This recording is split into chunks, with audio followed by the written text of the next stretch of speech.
I walked out of the office with one lens missing from my sunglasses.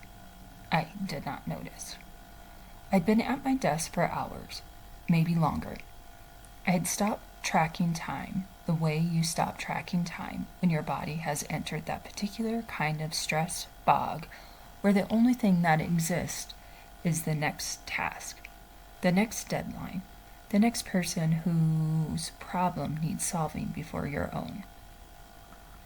I was giving everything I had to a company that needed it, getting people their money, meeting the deadlines, keeping the machine running.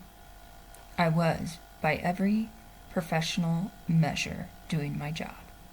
I left the office and walked toward the store. The sun was there, my sunglasses were on my face. I was fine. My husband was driving past in his work truck. He saw me on the sidewalk and pulled over, got out, looked at me with this particular expression of someone who loves you, is trying to figure out how to say what he is seeing. Are you okay? I'm fine. Why? He nodded at my face. I reached up and took the sunglasses off. One lens. Just one. The other side was an empty frame, open to the light, seeing nothing and seeing everything all at once. I had been walking through the world half blind and calling it fine. Though it is a perfect one, as truth, as the literal, physical picture of what the calm performance costs a woman in her professional life. The missing lens is not dramatic. That is the point. It is not a breakdown in a bathroom, not tears in a parking garage, not a moment anyone would look at from the outside and say, that woman is not okay. It is a woman walking steadily down a street, composure intact, heading toward the next thing she needs to handle, with a hole where her vision used to be. And the most honest part of that story is not the missing lens. It is the words that came out of my mouth before I even checked. I am fine. Automatic, immediate, practice to the point of reflex. I said I was fine before I looked, before I had any information at all about whether I was fine. Because fine was not an assessment of my actual condition. It was my default setting. The workplace is where the calm performance reaches its highest refinement. At home, the pattern has soft edges.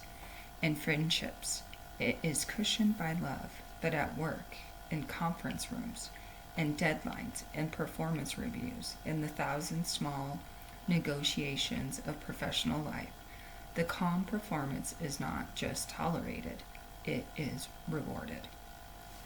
The woman who doesn't get flustered, the one who can be relied upon, the one who handles things without making a fuss, without needing to be managed herself, without bringing her own noise into the room. She gets promoted, she gets trusted, she gets called the strong one. She also gets a stress fog that settles so gradual into her bones that she stops being able to feel the difference between exhausted and fine. She walks out of the buildings with half her vision missing, and she says she's fine. I want to ask you something.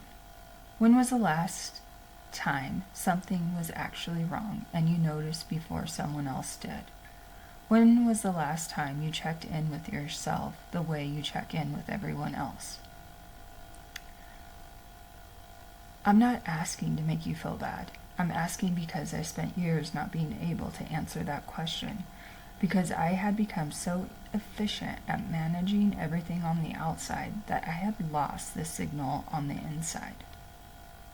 The sunglass story is not the whole story, but it is the day the whole story became impossible to keep ignoring.